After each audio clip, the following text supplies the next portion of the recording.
welcome back to those other guys. I know you guys missed us. It was only a week. Ooh, that chair is rough. Yeah, I might have to change this chair. Yeah, I might have to change that chair. Let Clark talk. We're in the process of looking for a spot right now. We found a temporary spot, but we're limited to days that we can do this, so we're probably still looking. Keep an eye out. Anybody who knows a spot, maybe that'd be dope. Yeah, that would be if you have Let office us know. space. Yeah, Doesn't need to be too big. Just big enough for this. big enough for probably 4 people. Yeah, at most. Yeah, it's crazy because like I told you, I've been looking, and because so many people work from home now. This is such a more intimate table. Yeah, so much closer. It is. We're usually like further away. But I told you that because like everybody works from home and all these office spaces are empty, they don't do small leases anymore. They do only like, you want space, 2,000 square feet. Right. And I'm like, I don't need 2,000 square feet. No. You need a studio. You need this, that, and the other. We could have like a green room, couch, chilling, but no, fuck all that. Once it starts bringing money. Yeah. But no, that would be cool as fuck, actually, if we had something like that, like an actual setup. But that would be your office for sure. Then I would have to make it my office. Yeah, for sure. So what about that? That you were using that as an office a little bit, weren't you? Yeah, a little bit, not too much.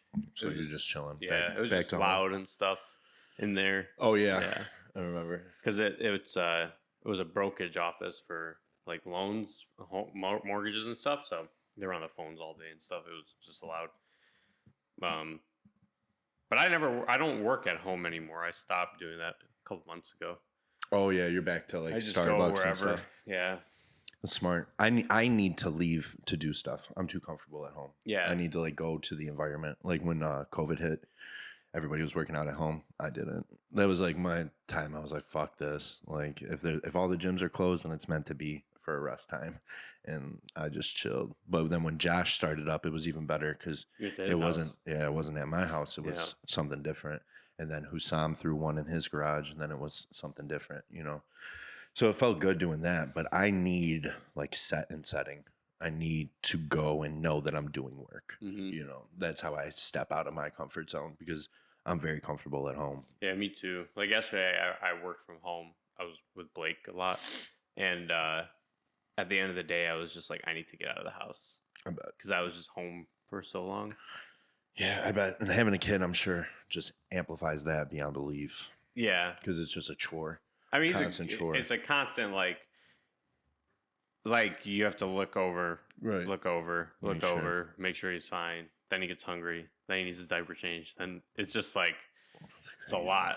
Crazy. You're literally taking care of a human. It's so gnarly. I've been thinking a lot lately about aliens. I've been seeing a lot about aliens lately, and it's been making me think about space and time. I was on my way to work thinking about time the other day, just blowing my own mind. Like, do you know the theory of the Big Bang? Like, why there's the theory of the Big Bang? Not why. I know what the Big Bang is. When you look at space, everything's moving. Yeah. Right? Everything's moving from something. Yeah.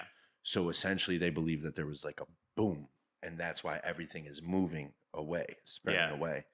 So I was just thinking about how if there's a universe that's further away, they're further into time than we are, right? Because the light that we're seeing from that universe is taking years to get here. Yeah. Like hundreds of thousands of years to get here. So that now those people, or if there's people or whatever, they're like of a different age, of a different era. So that's, in my opinion, if we were getting visited from like other planets, that's how that makes sense, because they've probably been around longer. Like, have you ever heard of Bob Lazar? Bob Lazar? Yeah. The guy who was working at Area 51 and like defected. So do you know why he went nuts? I don't know all that stuff. So he had a top secret clearance that was so high, it required constant monitoring. Like, they tapped his phone. They tapped everything that he did, right? They monitored him like crazy 24/7. They found out through the wiretapping that his wife was having an affair. So they fired him because they realized he was going to find out, or was probably going to find out, and that would ruin him. And they couldn't trust him anymore with this top secret clearance. So What he did when he got fired is he took friends into the Nevada desert and was like, there will be ships that we can't explain, flying objects that we can't explain, leaving at this exact time, because they were on such a rigid schedule, because he worked there trying to back engineer these spaceships, according to him. So to prove it to people, he was like, come to the desert. And on the third weekend, they got arrested because they were watching. He has video and everything. Now, if the video's real, doctored, whatever, right, it is what it is. But that's why. Then they made him disappear. They completely deleted all the fact that he was at MIT, the fact that he was ever born, the fact that he ever worked at Area S4, as it was known back then. And like to the point where his mom no longer had a baby on record. They made him non-existent. He didn't have any taxes filed. How fucking crazy is that? They made him disappear. Now this was obviously this was in the 80s. Yeah. So you could make somebody disappear as long as there was no like evidence. But now there's people coming out saying like they worked with him or he was at MIT with them. Like they remember him. He was 100% a person. Is he dead? No, he's completely alive. So like there was a documentary that came out about him. And that's where like this started picking back up, because now with all the UFO stuff that like the government is into, they're really like, what the fuck is going on? You know, because NASA actually just announced that they're going to now use their satellites to try to detect life visiting Earth. Dude, it's getting weird. It's getting fucking weird. Didn't the Pentagon come out and say a bit ago, like UFOs are real things and like... So they ditched UFO and they call them like AIVs or some crazy shit now. Yeah. And I think that's to dumb down the response of people like freaking out that there's real UFOs, right? But yeah, they had like a whole committee on it. Like the whole intelligence committee had to come and tell them like what they had on it to Congress. And I'm pretty sure somebody lied, or they only used like one video that was like so easy to dismiss. But the thing that's like burying that theory that it doesn't is the commander David Favor. So he's a fighter pilot, right? That tracked and flew with a UFO. So they were doing a mission. I believe, I want to say it was in the Pacific, right? And they were doing a flying mission and they had like a point that they had to get to, their cat point, apparently it's called, right? So they were doing a flying like mission to that point, or they were doing something or another, right? Well, as he was flying to that point, he saw something that was flying and it had radar. It was tracking them. And that's how he knew. So he tried to track them back and it blocked their radar, which is an act of war. Like paper? Legitimately, like on paper, they're allowed to now engage. Yes. So he's flying with this thing and he reports back like, hey, I got this thing. It looks like a Tic Tac. And they're like, we see those all the time. Get to the cat point. And he's like, no, like I'm checking this out. So now he's like flying near it, right? And trying to track it. And it goes like faster than the speed of sound with no sonic boom. It just all of a sudden, boom, just takes off, right? And they look, and it went from 50,000 feet in the air and dropped to a foot above the ocean in less than a second. And they still see it now. But then it all of a sudden disappeared. Boom, takes off again. And it was at their cat point. Is where it... Yes. So it knew exactly where they were going. And it got there like 10 times faster than them. Like it like just appeared there. And this is like 1,000 Air Force guy. No, Navy pilot, I believe. Yeah. But this is 100% real. He has a Lex Friedman episode. Yeah. Nutty, because he talks about the propulsion of it, right? And he was saying there's no sonic boom, and it was so instant. And then now here comes Bob Lazar, right? Back in the 80s, he talked about an element called element 115. And that element was theoretical in the 80s, right? But he said that's what they used for propulsion because they didn't have any like jets. Wow. And what it did is it bent gravity and it allowed them to move forward through gravity with little to no effort. So like imagine you put a ball on a bed and then you press down over here, the ball follows. Oh. That's how he's saying that it's done, so that it bends gravitational waves and they're allowed to move faster through it with no sonic boom. And this is now, they did it in the particle collider. The Hadron thing? Yeah, they proved that element 115 exists, and they couldn't do it until the early 2000s or 2010s. When they had that machine. So this dude has been talking about this element for 40 years. 40 fucking years, and it's real. And man, it is what it is. People can believe whatever they want to believe. I don't know what to believe.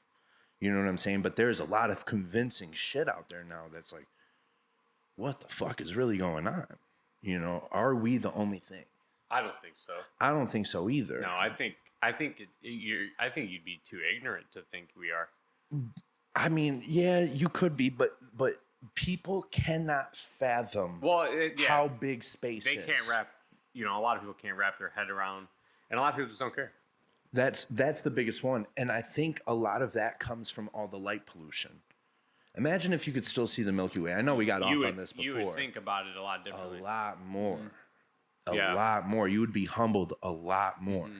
If every night... Like when we were in Hawaii, like there's barely any light pollution. They make sure to use special light so there isn't. Yep. Because on the Big Island, on the Mauna Kea Mountain, they have observatories above the clouds. There's a bunch of telescopes in Hawaii too. Yeah. That and like I just think people are too busy. Like they just don't care. They're too busy with their own life. I mean, I made that post a couple of days ago about the clouds, right? I don't know if you saw it. It was on my story. It just said like, imagine if you had never seen a cloud before in your life, and then you came outside and you saw this big fucking giant thing in the air, and you're like, what is that? And somebody goes, water vapor. You know what I mean? Like, you'd be like, what the fuck are you talking about? It's like, no, water has accumulated in the atmosphere and created this. Wait, what? You know, and like, to me, it's just, we see these things that are honestly magnificent. The definition of magnificent or awesome, right? Awe-inspiring. But because it's every day, it's nothing. It's nothing. I told you about that guy that I sat with and had a conversation with. Yeah. At the coffee shop or cigar bar. So it was like the end of the day. I went, had a cigar. I was sitting at the bar. And I was just sitting with my laptop working a little bit, having a cigar, headphones in my ears. This older guy looks at me and he's like, man, who would have thought the day I'd be sitting at a cigar bar and there's a kid sitting here with a laptop and headphones in. And I looked at him and I was like, well, listen, I can take this two ways right now. You're a dick. Right. Or you're older and you're like, damn, like, where's like the chill aspect of a bar anymore? Old people tell it how it is, man. Yeah. So anyway, so he's like, he goes, you ever seen the cartoon of like the man, the monkey, and the man, the monkey, and something else? And I was like, I knew what he was talking about, but he was like, you know where we are right now? He's like, we're at kids sitting at a cigar bar with a laptop, and he doesn't understand the technology that's in that laptop. And I was like, how old do you think he was? Probably 60s. Oh, okay. That's not too old, though. The dude was brilliant. Oh, I bet. Like, so anyway, he starts talking. He's like, are you interested in conversation? And I was like, yeah, man. Now I am. Right, like, if you just asked me like that. Yeah, that's a great So I took my headphones out, closed my laptop. So what's and up? I was like, all right. And he's like, what did he started off, dude. Like, he was like, yeah, he's like, listen, we're in one of the biggest paradigm shifts in humanity right now, and you have no fucking clue. And I was like, this guy was like straight attacking me. And I was like, he was making generalizations off your age. Yeah, 100%. Sure. And I was like, okay, whatever. I'm gonna listen. I would have been laughing. So he's like, you know, you're just a bug and you're just ignorant. And I'm a smart bug, but we're both bugs because we can't do anything to change what's happening. And I was like, okay, whatever. Starts talking. And he goes, you know, when we invented the wheel, that was a big paradigm shift for humanity. When we found fire, right? Oh my God, we can cook shit. And then whatever. Then there's a bunch of little ones that happen throughout, you know, history. And then he's like, then he starts talking about like Harambe's law. Or Harambe, no, not Harambe, not Harambe. The gorilla. Not Harambe. Give me an example of it. Babylonian king. He was the first person to ever write laws down on stone. Oh shit! Easy just told me this. He's gonna be so disappointed if he listens. It's not Harambe. I'm sorry. No, it starts with an H though. It's like the first real documentation of what laws are and what consequences are for those laws. Was it Nebuchadnezzar? No. No, he was Chaldean. Was he? Yeah. Easy just told me. Easy knows so much about history now. Or not now, always, but of course, yeah, I don't get service. Anyway, there's a gentleman. Yeah, so it's good that we don't get service. That was a huge paradigm shift. Like the first time we had written laws, okay, like, and consequences for those laws. Like he's like, this guy didn't oh my God, dude, it's the guy who wrote like eye for an eye. Like, bro, I don't know. Moses, fucking. No, it wasn't Moses. Yeah, Noah in the ark. Nebuchadnezzar. I don't know. Anyways, do you know the Wi-Fi pitch? I don't, but so he was saying that he was like, you know, that's a huge paradigm shift where now we have written laws and now we have consequences, and then he started talking about computers, and this guy knew everything that is everything about a computer. Oh, and you thought he didn't know shit about the technology? No, he said that to me. Oh, yeah. Damn. Yeah. Okay, dude, I got you. He took me back to the first computer that was ever made by IBM. He knew the exact serial number, the exact kilobytes in it. And dude, he was so smart when it came to technology. Was he like a savant? Yeah, 100%. Yeah. And then those guys are always so pompous. He has the IBM computer at home. That was the first computer that made everybody buy a computer. The first home computer. He has one. So he was talking about how that was a huge paradigm shift for humanity. Like all of a sudden, hey, we can fucking use a machine and talk to each other. Like the computer. Well, that's what's doing this paradigm shift too. So it just doubled down. Right? So now so whatever. Fast forward, we're talking. He's like, now he goes, what do you think the biggest thing is right now? And I said, AI. And he was like, 100%. He goes, he got happy. He was like, okay, so you know something. Yeah. And I was like, I know some stuff about AI, but I don't know a lot about it. He's like, AI is pattern learning technology. It learns patterns, it learns behaviors, and it finds a pattern, and then it develops an answer to it better and better and better and better. And he goes, that's what AI is. He's like, is AI a good thing or a bad thing? And I was like, I don't know. I was like, I could see determined. It both ways. And he's like, yeah, we could use it for a lot of good things, but we could also use it for a lot of really fucking bad things. And he's like, that's where we are right now. He's like, we're in a paradigm shift of just AI being the next big thing that is going to really change how we function day to day as a human. And I was just like mind blown.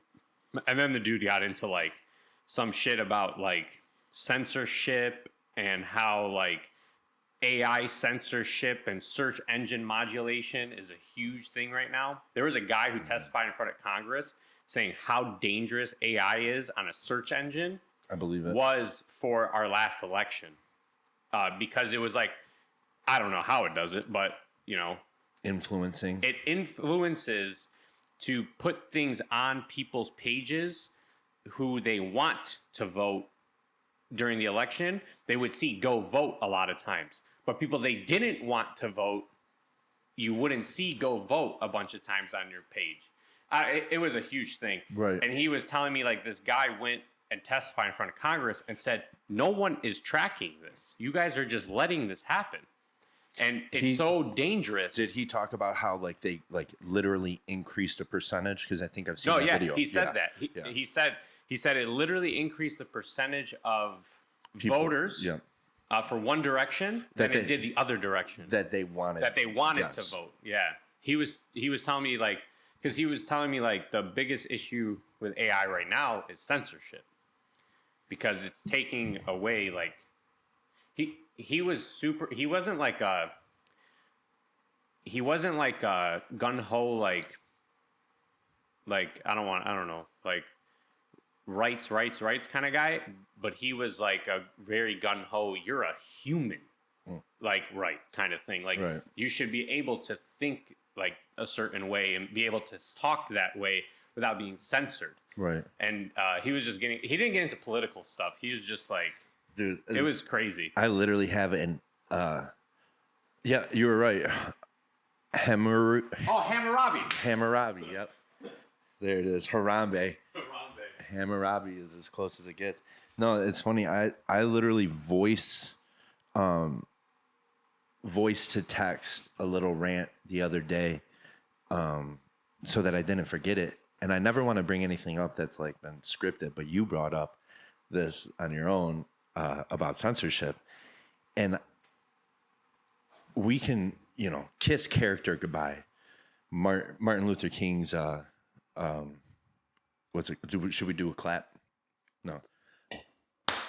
Martin Luther King's like dream of judging on character is almost gone, right? Racism, sure, whatever, might be disappearing, but people are still going to be doing that shit at home. It is what it is.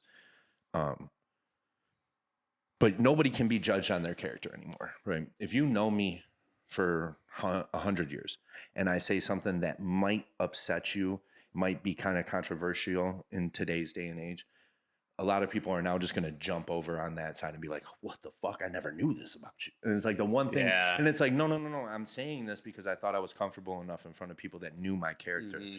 But that no longer exists. Yeah. Well, I think that's a censorship thing. No doubt. No fucking doubt. But that's the thing, right? So he believes in freedom of speech, right? And I believe in that too, because I believe that I am intelligent enough to know when you're saying something dumb, right? You can say a bunch of dumb shit and I'm going to be like, I don't agree with that. But I might not come to you for that. Yeah. Right? Yeah. That might not be my concern. And I didn't get into it, but I was talking with these people at work that were judging me for liking Jordan Peterson. They're like, he's a transphobe. I was like, I don't think he is though, And they're like, no, he for sure is. He dead named somebody on Twitter. I'm like, damn, like that doesn't sound like him. Like, I don't know why he would do that. Jordan Peterson, to me, whenever I watch, it doesn't seem like he's searching for a problem, right? And dead naming somebody now is dead naming. If you call a transgender person that has transitioned by the name that they transitioned from. Oh, okay. So, like, if I became Clarkina and you called me Clark, okay, that's technically dead naming, right? Okay.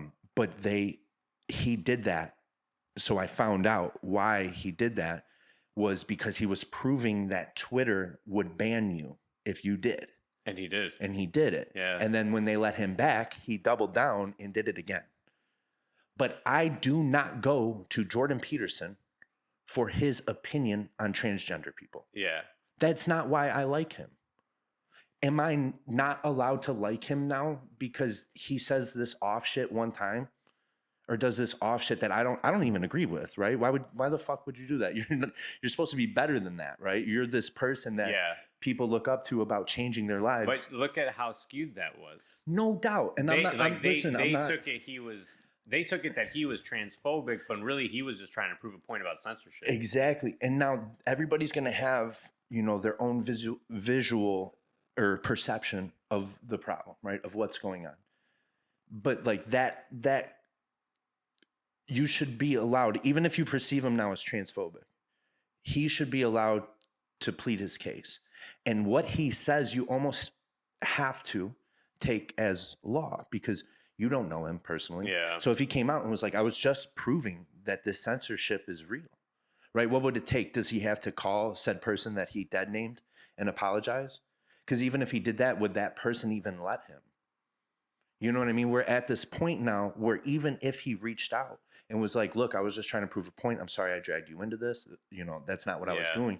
Would said person even forgive him, let others know that he did that? You know, like the perception of like your character, the social credit score shit. Yes, I know it's fucked up. I mean, that's why I got off Instagram. But this is the biggest problem with that to me is like, so now you shut him down, but he still has these thoughts, right? Does it build into something?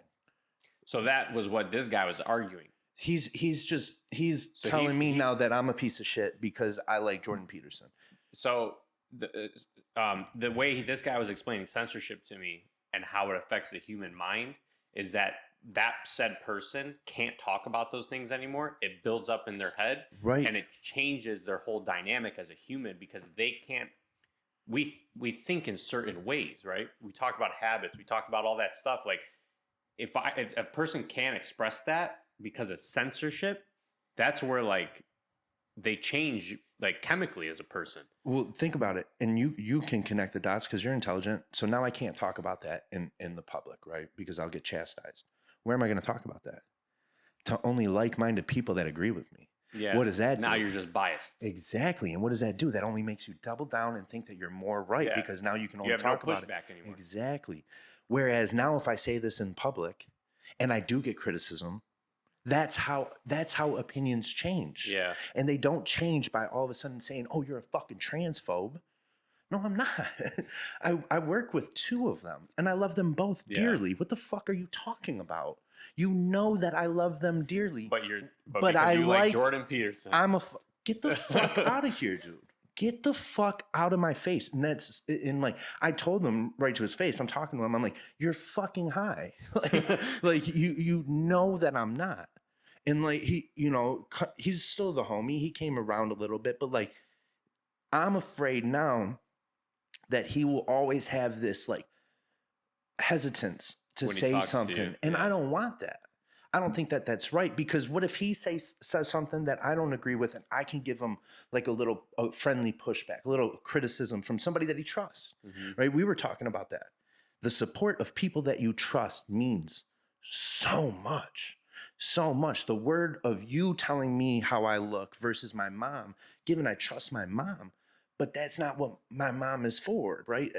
I come to you for that. Yeah. You have to have that support that brings you back to earth no matter what. You know, like, oh, I rant, and then Sal disagrees with me. Now it makes me think because I love Sal, right? Because I trust Sal that Sal loves me. And I know he does. So when he disagrees with me, I now have to step back and think, fuck. The person that I trust, his opinion, who I care about, now disagrees. Now what do I do? Now I gotta think a different way, right? But it's to the point now where if somebody disagrees, you no longer trust them. It's like, oh, I thought differently of you. You like Jordan Peterson?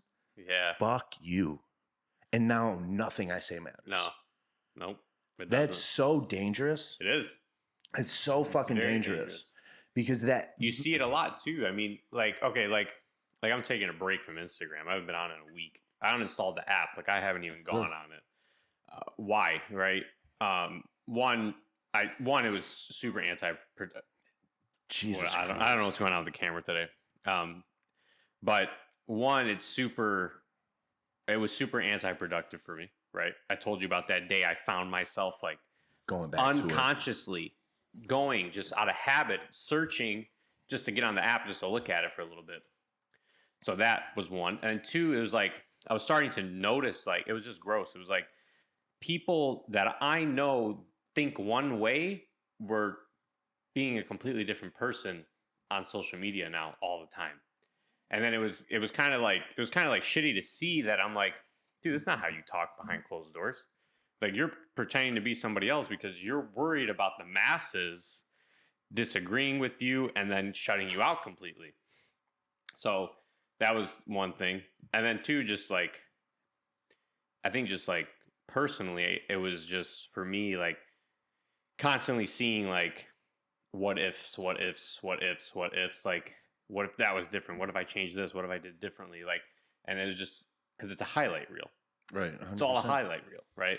You'll never be satisfied with your life if you're constantly focusing on social media. Never. Ever. Because it's fake numbers. It's fake all numbers. Fake. Like, it's all fake, and the system is literally designed. The algorithm is literally designed. This is how this guy explained it to me. The second the system senses you getting out of it, it's going to reward the fuck out of you to bring you back in. What do you mean? Like now, so, like if you were to post now. When I go post in 2 weeks because I haven't done anything, right, I'm going to get a flood of likes and shares and saves and views because I stepped away from the system. Right. And that algorithm is built to reward me for coming back so that I don't do that again, so that I keep using the system. That's crazy. And he was telling me that's how like Facebook's designed, that's how Instagram's designed, that's how TikTok's designed. Do you think that's why people delete their shit? Have you noticed there will be people with 10,000 followers and 7 posts? Oh, like delete posts? Yeah. Maybe. I don't know. Maybe that's cheating the algorithm. Like if you have 1,000 posts, they know that you're there. But if you have 6, maybe they reward you by pushing your post. Like, I don't know. Because I don't know. That's not a bad thought. I don't know the theory behind it. It's always weirded me out. Like, why are you posting and then deleting that shit? Like, you're not.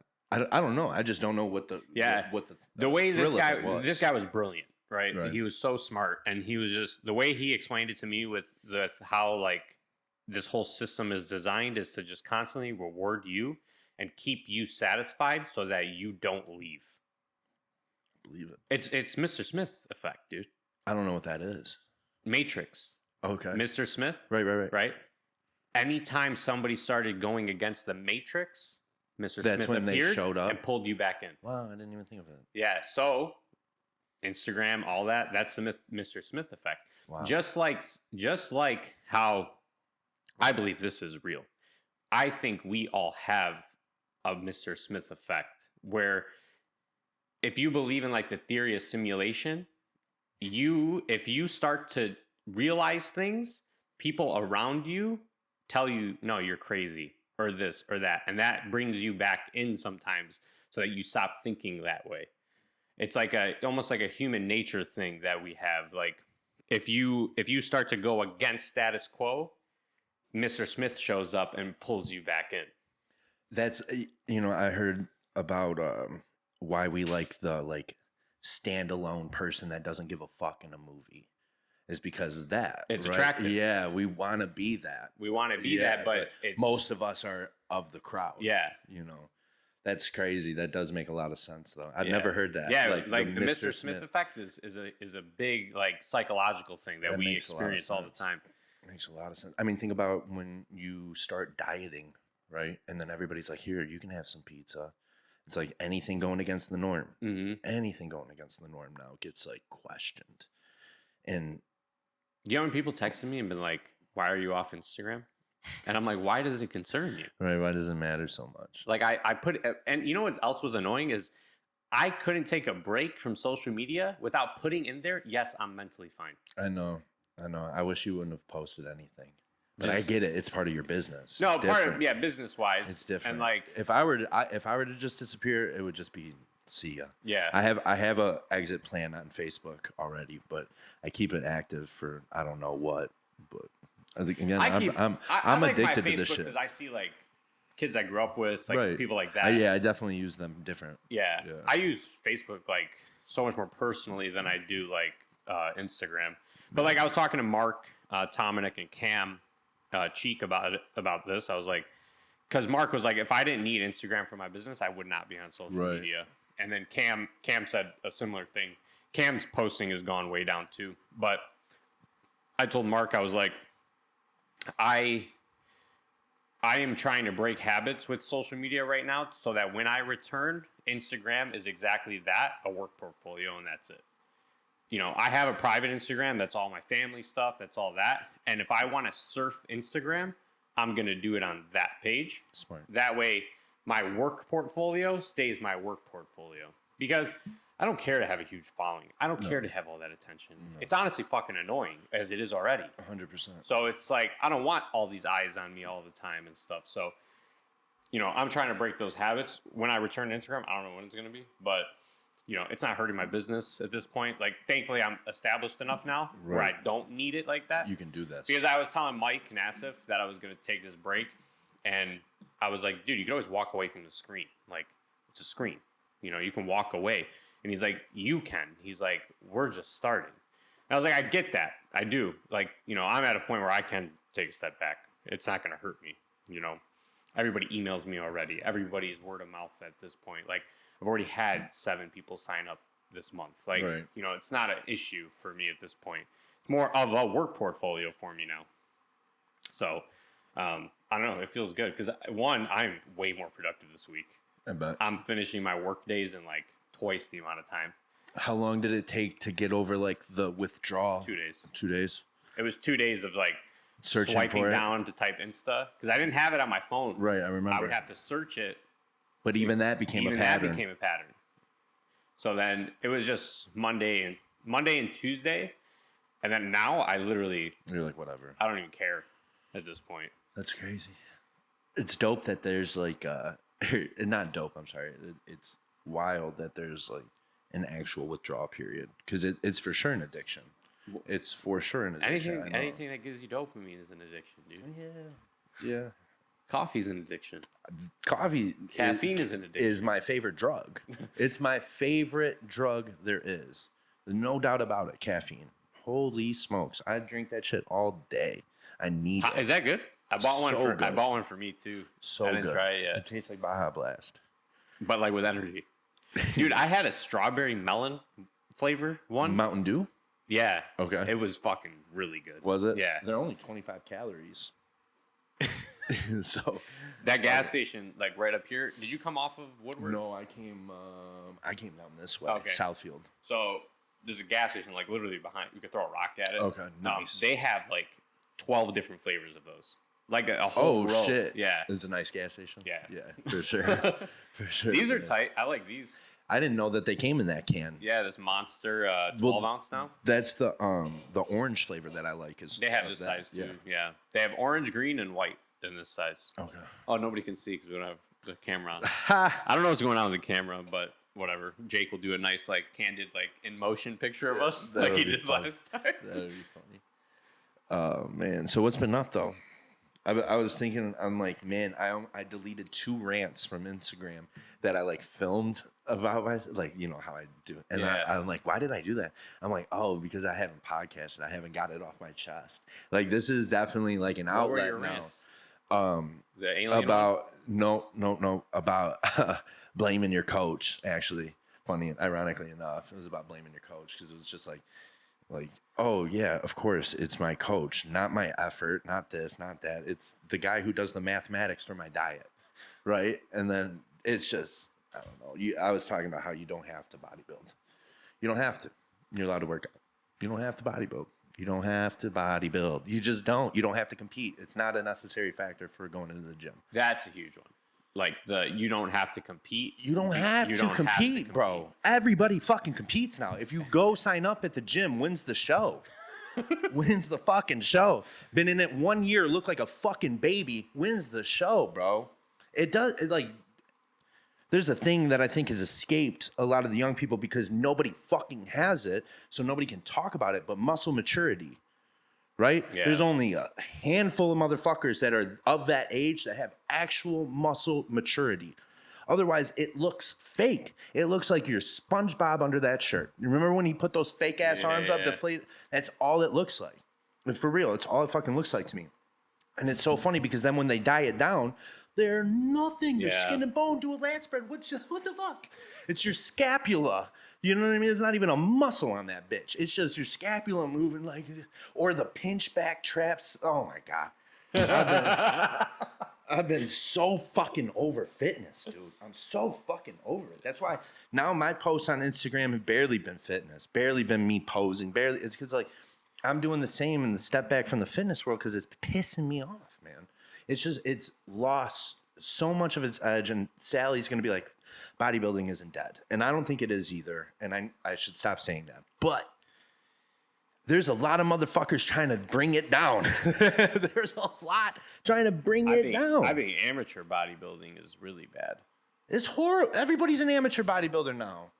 What do you think classifies you as a bodybuilder? Do you have to compete to be a bodybuilder? Do you have to be a competitive bodybuilder to be a bodybuilder? I think there's bodybuilders and there's competitive bodybuilders. I think the same. Yeah, I think there's two. You can call yourself a bodybuilder if you walk into the gym. Dude, you can do whatever the fuck you want. I don't give a fuck, bro. But that's the issue. That's where people think they have to compete because they're not a real bodybuilder if they don't compete. I considered that myself. I didn't think I was a real bodybuilder until I competed.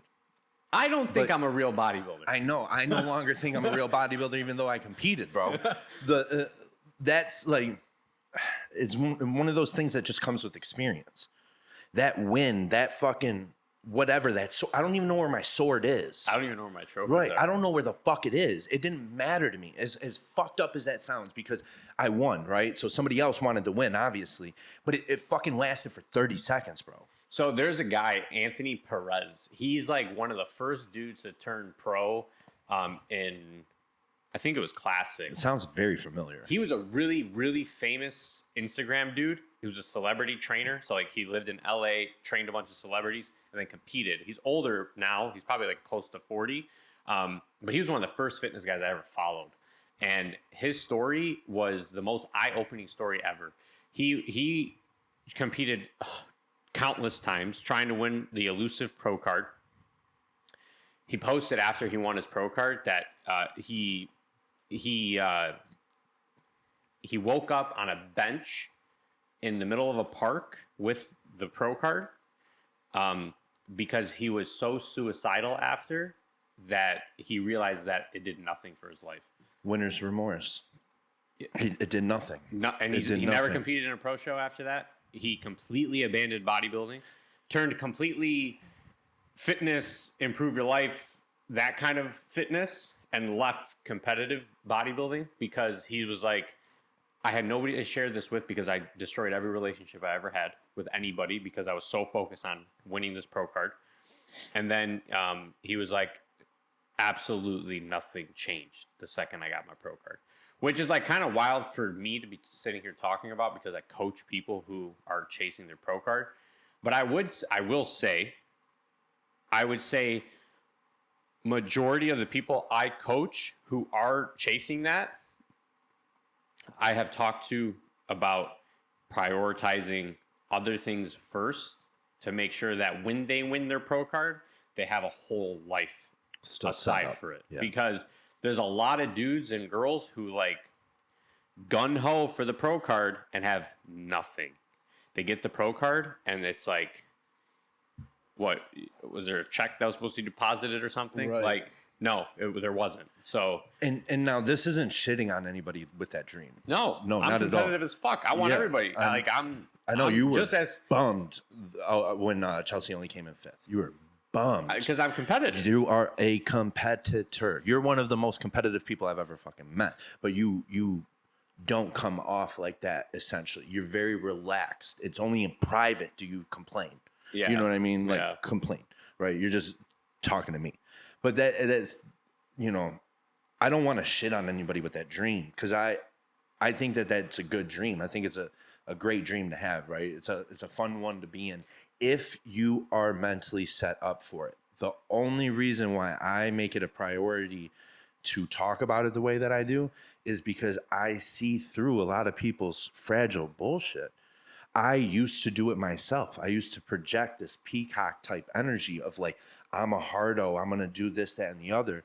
And that's where it comes from, this realization that like, bro, that you're going to win and nothing's going to change, right? And I don't want to see people go down that winner's remorse trail. Yeah. And I think most people are set up for that because like you would already know if you were going to be something at this. Yeah. Right. And that's why I think a lot of people are turning towards social media because bodybuilding isn't that fulfilling. Because social media is way more fulfilling. Yes. It's constant.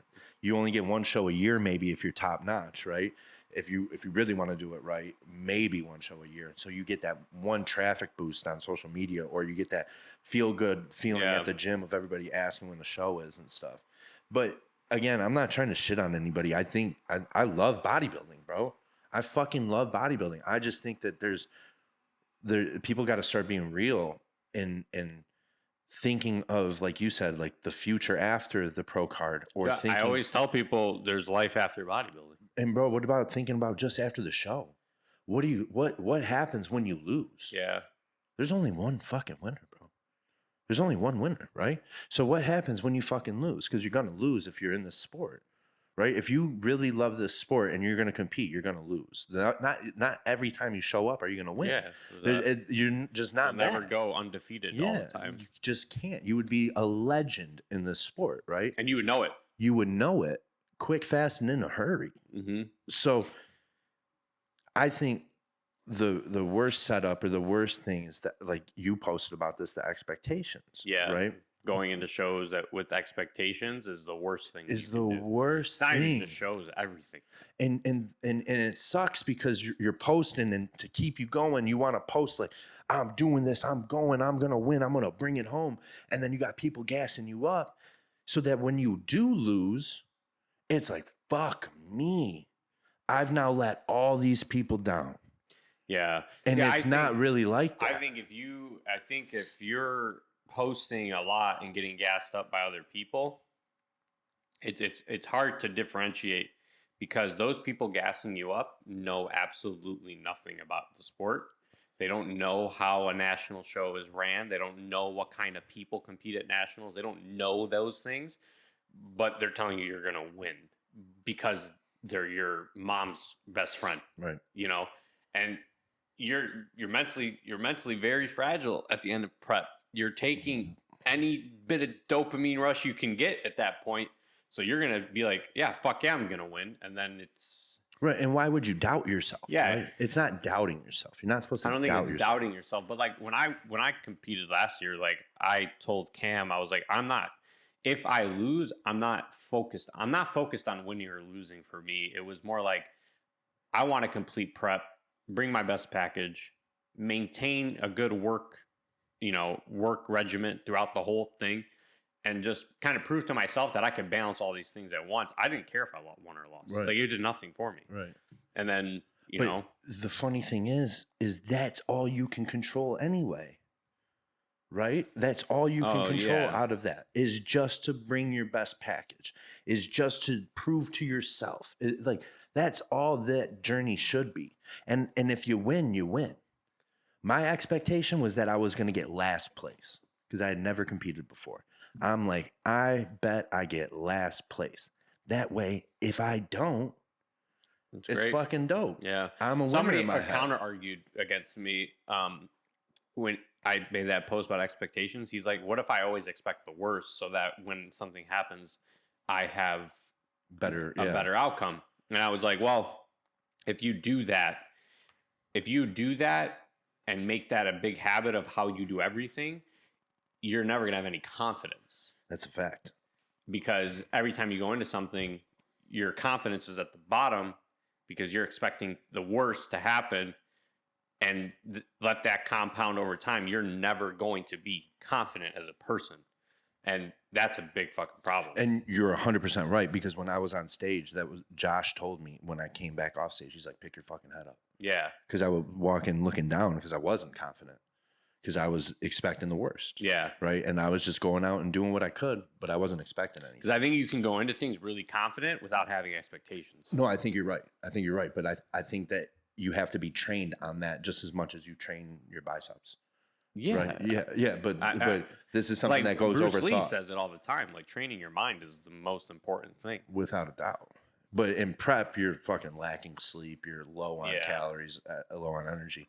I think it should be like almost a requirement that you have to like meditate every morning during prep. You have to like 10-minute meditation. You have to try something. Yeah. Because the mental part of it is what's quitting. We learned that in that workout. We took ourselves to failure, and we still wanted. Yeah. We still wanted. We both said it was fucking weird how like you just couldn't.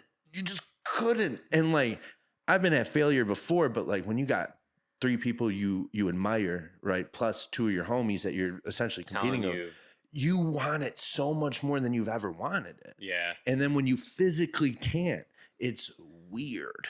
It's weird. You feel helpless, and especially when it's body weight. that was shocking. That was very shocking. I'm excited to see that video. I think our video comes out soon. Soon? That'd be dope. Yeah, because Bree was talking to Sal about it. Saying that it should be up soon or something like that. That'd be dope. But yeah, no, like that. I've been on a whole impatient fucking kick lately. I can't deal with impatient people anymore. I feel bad for my kid, man. I'm so impatient. Because he is going to learn about patience real quick. And he is going to know what it's like to be patient. I'm very impatient. That's why I have patience tattooed to me. So every time you look at your finger? Every time I look at my watch. Just be patient, man. I wish. I know. It's something that I definitely... Listen, I catch myself all the time, right? But I'm just like... I think that's like the world... That's the problem with the world we live in, is because if you are somebody who's impatient, there's always somebody that can feed your impatience and just drive it even more, right? Make it seem like you're right. I just posted on Facebook today, like, about coaches. Like, if you're new to coaching or you're a coach, don't give up. Don't stand your ground for what you believe in when a client gives you pushback about something, because that's you. That's who you are. You can't be a yes man to everybody, because then you're going to be coaching somebody the way you don't want to coach them at that point. Right. You know, like I said I had some people leave me recently because I wasn't using enough drugs with them, right? That's against my belief system at this point, right? Maybe in the past that was I a little bit more aggressive, without a doubt. I can admit that. But now a lot of that's changed for me, and I'm not that aggressive anymore. And that went against what that individual wanted to do. Now I won't. Go ahead, bro. Right, yeah. There's somebody else out there that'll do it for you, because I'm not going to give up my beliefs because you're being impatient. Right. I'm going to try to help you. And then they experience it, and then they come right back and they say, fuck, you were right. See, that I think that might have something to do with like the lifestyle that you live, right? Bodybuilding, coaching, all these require patience. So impatient people fuck with you, right? Because you're like, you got to wait. Yeah. You just got to chill. Well, it's hard too, because when you're dealing with people in prep, it's a mental, they're mentally not when there. Do I look better? And you're like, every fucking day you look better. Yeah. But in their head, they don't. Yeah. And it's just everything. Like, they're just impatient about everything. They're edgy. They're irritated. They want to eat. They want to sleep. They're sick of doing cardio. So, like, everything is just amplified. And trying to have a rational conversation with somebody like that is extremely hard. It's hard. Because then it's after the show, after all that, that's when I get the, hey, thank you. Right. You were right. After they get some calories. After they get some normal functioning body fat back. Right, yeah. Because that's the biggest driver of that. Is body fat. Yeah, and people, well, body fat and just fats in your diet, right? Yeah, all of that just makes you think better. Because that's why it's hard. It's hard to have those conversations with those people, because they're so locked in at the moment that they want it now, and they want it now, they want it now, and they want it Amazon Prime, same day delivery. Like, right. And it's not going to happen. And go to somebody else, let them try to do it for you. But I'm telling you that your body's not set up for this right now. And no matter who coaches you, it's not going to respond the way you want it to. Right. Without killing yourself. Right. And I'm sorry, but if we're doing this, you're really doing this hobby to die? Like, no, you're not. You know, like, I get the whole, like, do it whatever it takes to win thing, but if death is on that list, like, is it really worth it? Is it really worth it? Is it really worth the trophy that was $15 at the fucking trophy store at Hobby Lobby? Some people believe that it is, though. I know, I don't resonate with those people anymore. I don't work with those people anymore. Right. Like, I'm not the dude for that anymore. Like, that's what I've come to terms with, is like, that's just not for me anymore. No, it's not. And I have no problem saying, hey, we are not a good fit. Right. I don't think you and I would mesh well together. I turn people away all the time now. I believe it. Like I told you the other day, I've probably turned away 40 to 50 clients this year already. Just because I'm not going to be a good fit for you. Right. Your mentality is completely different than mine. We're going to butt heads. We're not going to be able to communicate. Yeah. You're better off with somebody else at this point. It's not a good coach-client relationship. No, and that's what's important, is having that coach-client relationship, because you need to trust. You need to trust that I have your best interests in mind, right? And I think that's like a huge like issue now. But there's always going to be the coach that says yes to everything. But that's why they're always needing clients. That's why they're always, they're always trying to find more people to coach, because if you say yes to the wrong situations, you end up really hurting somebody or damaging somebody to the point where they are like, hey, fuck bodybuilding. I'm done. I'm never doing this again. Because you just said you were being the yes to their impatience. Right. Which is sad. You enabled them. You enabled the fuck out of them. Yep. And now that's a problem. On one hand, I get your thing because of your morals for it, right? You don't want that on your conscience. No, I can't. Some people don't give a fuck. No, some people are fine, dude. Fine. Right. I know people with blood on their hands at this point. And it is what it is to them. Yeah. They keep doing the same job. Yeah, which is whatever, dude. You can sleep at night, go ahead. But if people sign up with them still and they know, that's their decision. It's their decision in my book. Because I believe in freedom. I believe in freedom. Yeah. I believe I'm of the school that I believe all drugs should be legal, right? So the last thing I give a fuck about is who your coach is, how hard you want to push, right? Yeah. It is what it is to me. Because there's no way. I want to say a name, but I don't because I like him a lot. He ain't close to me or nothing. He's just of the top school, right? Like the top 5, top 6 Olympia type shit. Those dudes are not pushing healthy drugs. They just can't be, right? Like those levels to get that big, that's the argument right now, right? With the Victor Black and JP. To get to that Olympia, you have to push so much. Yeah. And Victor's saying the longer approach, right, is healthier, which is obvious. But these dudes have this window that they see and they just want to go, go, go, go, go. Yeah. And then now they're 300 pounds in the off season with abs. And we're like, what the fuck are we doing? But that's where I think the potential outweighs the risk. I think there's certain points with certain athletes that potential outweighs those risks. If you are Chris Bumstead level genetics, that outweighs the risk, in my opinion. To go far. Gotcha. You have every potential to be there. Push it. Do it. Right. But if you don't, that's where you need to sit back and say, is this worth the risk I'm willing to do to myself? And some people don't think that they'll know that until they push crazy drugs, though. But you will. Right. You should. If you are natural, you should see that genetic potential pretty fucking quickly. Right. But no, who's honest with themselves? Yeah. Who's honest with themselves? Yeah. What coach is out there telling them that they look like shit? Nobody. Not a one. Nobody. Why would you? That'd be fucking mean, right? That's where a good friend comes in. Yeah, that's where your support group there's is. Always, and it's so sad because it's such a dope thing to do to compete, right? Get up in your fucking skibbies and get on stage and show what you've built. But there's always somebody there who it's like, how did a friend not stop you from going on stage, bro? Yeah. Right? As mean as that sounds, it's just real. Because everybody in the crowd's laughing. I always feel bad. I always feel bad. It's at every fucking show. Yeah, we see it all the time. I just feel bad because I don't want that for somebody. Like, I feel bad, and I shouldn't. It's not me. That's my ego, right? I want to save them. I want to help them, bro. Like, whoa. But if they feel comfortable enough to go, that's on them for sure. Yeah. But like, there should be a friend whispering in your ear that's like, man, I don't know. I just don't know, dude. Maybe shoot for the next show, the next month or two, But I don't think that honesty is gone because nobody judges off a character. I had a guy reach out to me a couple of months ago and was like, I'm competing in like 4 weeks. Do you think you can help me finish off the show?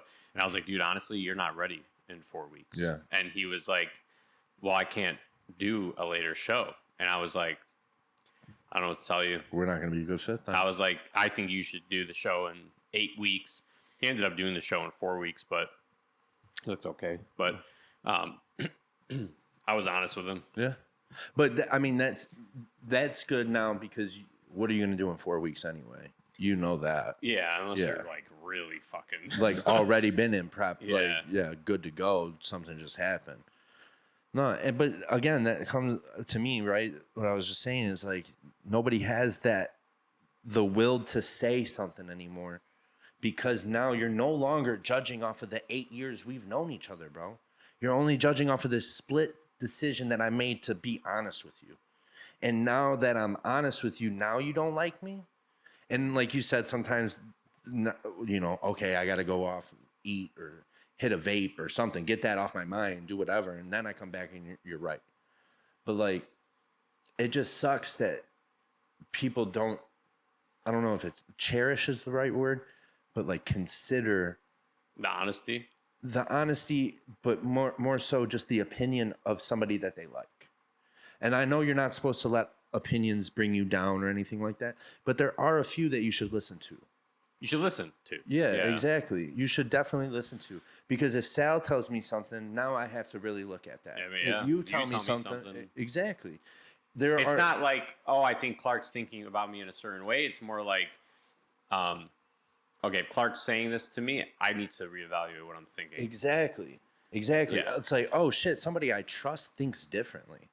Yeah. Now I need to, am I thinking correctly? Right? Am I thinking the right way? Because I trust their opinion. That's why Easy and I have worked for 8 years now. My roommate, like, he's moving out. It's going to be crazy.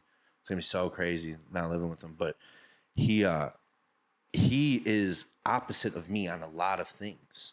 Like a lot of beliefs, a lot of like mostly political beliefs. But he has a somewhat different upbringing, right? A somewhat, and different enough to where it has guided his opinion one way or the other.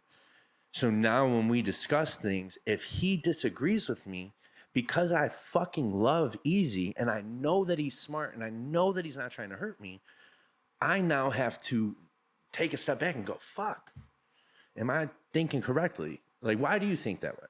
Tell me why. And then when he tells me why, I'm like, damn, I agree with that, right? And so now that's where change comes. But he's never chastised me for being wrong. He's never like, you're dumb as fuck. You know, I'm not going to listen to that.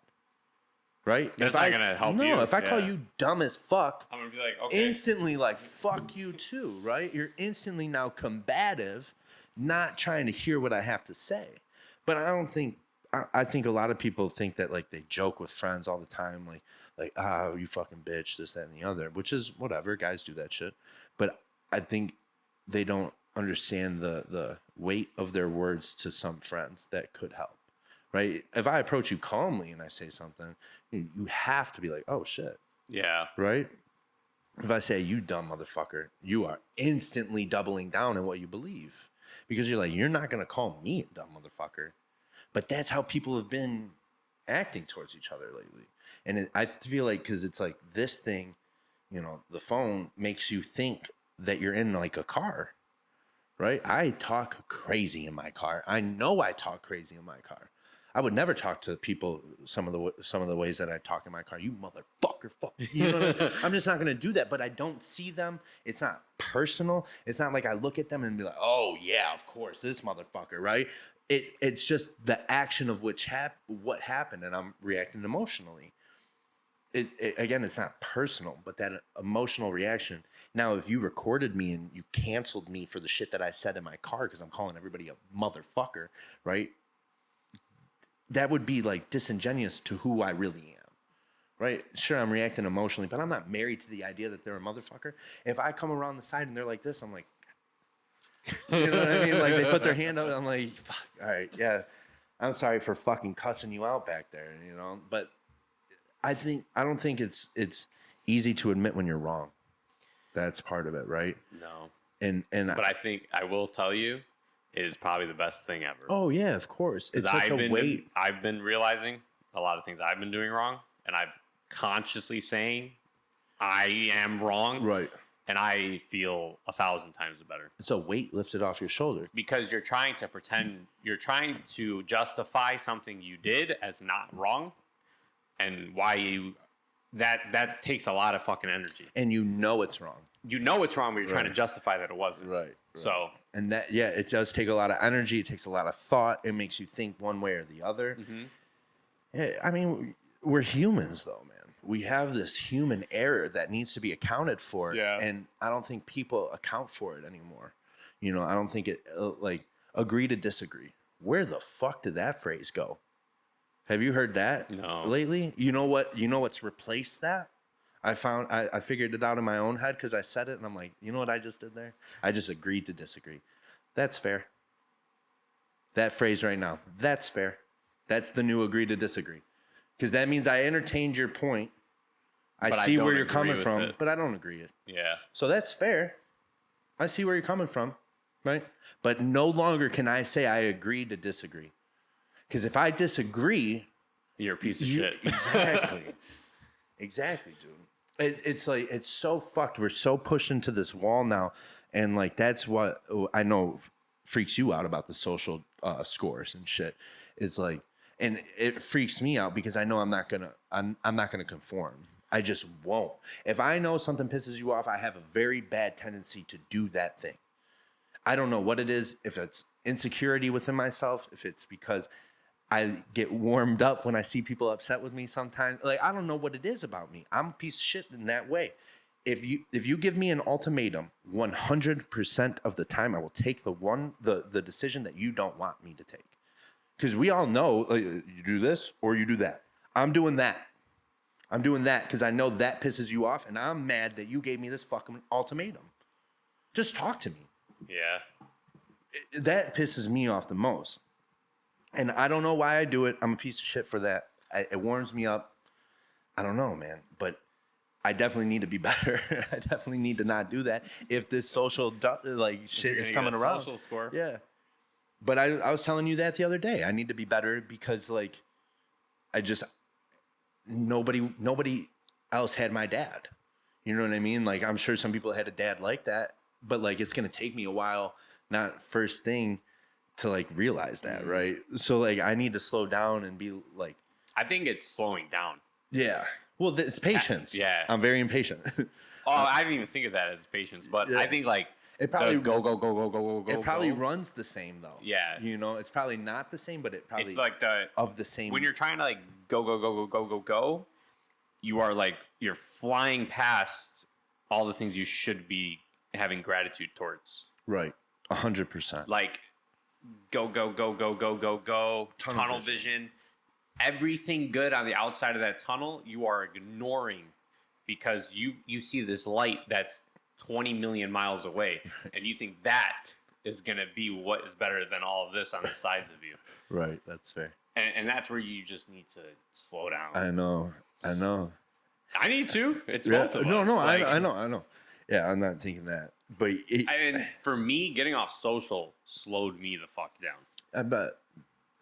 I'm not comparing. I'm not doing like it's wild. It's crazy. Like, see, I've already gone through that. I know that how I use social. You know what I'm saying? I do use it, but it's entertainment solely. Yeah. See, like that's what I'm literally that's why I'm trying to break the habit of just using social as work portfolio, and that's it. Bro, I used to post 3 times a day. Yeah. I used to post 3 times a day because I would post 2 videos of my workout and a picture. Because I remember when I first started, it was content. Get it out there. Yeah. You know, post as much as you can with as many hashtags as you can so that it gets found on as many spaces as you can. Right? So that's what I was trying to do. And it bummed me out when it didn't hit. You know what I mean? Like, oh, man, what the fuck am I doing? Yeah, and then I'm like, why am I getting bummed out? Or you start to slow down, and then the system rewards you, and it pulls you back in. I didn't even think about that. Until you said that earlier, I didn't even think about that. It's fucking crazy. It is. It definitely is crazy. Is. And that's I'm not ignorant to that. Okay, because so sorry. You know. Why is it when somebody doesn't post for a long time, all of a sudden you get a notification, hey, so-and-so hasn't posted in a while. Go check out their news story. Oh, wow. Wow, yeah. Why is that a built-in fucking notification? Damn, I didn't even think about that. Because it pushes all these people to say, oh, shit, Dom hasn't been on in a while. I just got a notification that he posted. Let me see what he's been up to. Right. And then all these people who maybe not would have seen my things now see my things. And they give you more attention. And now instead of 30 likes, you get 145. It's fucked up. That is fucked up. We're bugs in a social experiment. That's all we are. Free will. Gone. It's all because I don't have, that's not free will. Nope. Because I feel inclined to post. It's not my decision to post. I'm posting because I want this in return. That's not free will. I don't know, dude. When he talked to me about Instagram, my mind was blown, It was melting. dude. Yeah. Like I was just like, this is insane. Just the way he explained it to me. I have trouble posting now because I think about this shit like that, like every time. I sat on a post, I just posted 2 days ago or something. Yeah, Thursday. And I sat on that post for hours. Because I'm like, why the fuck should I post this? Like, it doesn't matter. What was it? It was actually somewhat about our conversation that we were having about, like, I pretty much copy and pasted what I said. Like, bodybuilding isn't as important as working out, right? This isn't as important as that. You know, really seeing the perspective of things. I didn't even tag you in it because I knew you were off of it. I just said I talked to Dom. But I have this battle within myself, right? Because I really do want to post it in hopes that somebody might see it and read it and go, wow, yeah, it's really not. I am lucky today because I get to train rather than feeling like shit. I mean, think about not being able to walk and you got to train legs. You know, there's worse fucking things, bro. So like perspective is always king, right? That was what I was putting out into the ether. And that's what I wanted. I wanted people, you know, personally in my mind. Now, did the likes feel good? Did the comments feel good? Of course they do. Yeah. Right? Of course they do. But that wasn't my motivation. And I know that for a fact. I can be honest because it used to be my motivation. That post could get 10 likes and I don't give a fuck, bro. I don't give a fuck. The first thing I do after it says posted is hide the likes. Yeah, I do the same thing. I don't care. You don't need to know. I'm putting this out there, and I've never talked about this in public, really. Well, this public, but I'm putting this out there in hopes that somebody catches up, right? And I got that idea from Drifter Shoots, that guy that I'm always, and I don't know, I may have talked about this actually. We'll do that, but I had lunch with him. Did I tell you about that? Yeah. Okay. So when we were talking, you told me about that. You didn't talk about it. Okay. Okay. So I had lunch with Drift, and in that lunch, it was crazy because he texted me a picture in the morning at like 6 a.m. He's like, "You still want to get lunch or something?" And he was sitting off of the Rensen. It's the background of my phone. It's so dope. He was sitting off the Rensen, his feet hanging above the Detroit River. He's like, "You still want to get food?" I'm like, "Fuck yeah, I do. I want to go lift, and then I'll we'll meet in Dearborn, right?" So we sat down, we had dinner or lunch or whatever. And he was just telling me, because he had just got out of jail. His story is fucking incredible. And I urge anybody to go and read his story, to go and follow Drifter Shoots. He is an incredible human being, such a profound human, right? And when we were having this lunch, he's younger than both of us. He's just telling me, he's like, "Man, I don't give a fuck." He's like, "I'm still going to go do it. And when they catch up, it'll be there already. My product will be there already." And now he had just sold the most expensive photograph ever taken at Sotheby's, $6.2 million. This motherfucker just doing what he's doing, waiting for people to catch up. That is so realistically inspiring. Yeah. That is so realistically inspiring because he just created his own lane. And now what he's doing isn't original. People have been taking pictures for fucking ever. People have been doing these free climbs for fucking ever, right? But what makes it so good is the human that he is. And this is where I get these battles of posting or not. He posts these profound, thought out fucking captions that he no longer gets rewarded by the algorithm for. He was at one point, and that's kind of what helped him gain. Regardless, those photos would have caught wind no matter what. Yeah. He's over Times Square, hanging off the building, taking. It's fascinating, right? So like, it just inspired me to no longer give a fuck. Like truly deep down, I don't give a fuck. I'll post whatever I want to post. And if people dig it, they dig it. If they don't, they don't. I can't control that. I just want to do it for me in the purest form of that. Not say I want to do it for me and then, keep peacocking, right? Because I was a victim of that too. Was I really doing it for me? No, fuck no. I was doing it to try to get sponsors. I was doing it so that I didn't have to work. I want to be lazy. I want to go work out for a living. How cool would that be? Yeah. Right? Travel with a photographer all day. But then you grow up a little bit and you realize that is just not, you got bills to pay. You got shit to do. You got to grow the fuck up. And now me growing the fuck up and still kind of dabbling with that is just the fact that I put out whatever I want. I no longer give a fuck, bro. And everything has been going better, for lack of a better term, on social, right? More traffic to this, more traffic to our reels, right? There, without a doubt, I'll post something now and I'll get X amount of engagement. But if I post a reel about this, something that we post or talk about, it's exponentially more. Yeah. Regardless if it's the algorithm playing that role or whatever, just more eyes see it. And I think, obviously it's because of the reels, right? But that's how much they're prioritizing it. But isn't it crazy now? We're no longer a social environment of pictures. We are a social environment of video now. People are over pictures. They want to see video now. They want a little more stimulation. Yeah. Because TikTok changed the game. Yeah, for sure. TikTok changed social media forever. Forever. Yeah. And Drift even posted about how now he's going to change just so that his work still gets out there. Yeah. To me, it's like, is that egotistical? Is that narcissistic? No, I think that's right. Right. Business wise, the dude's got to make a living. Exactly.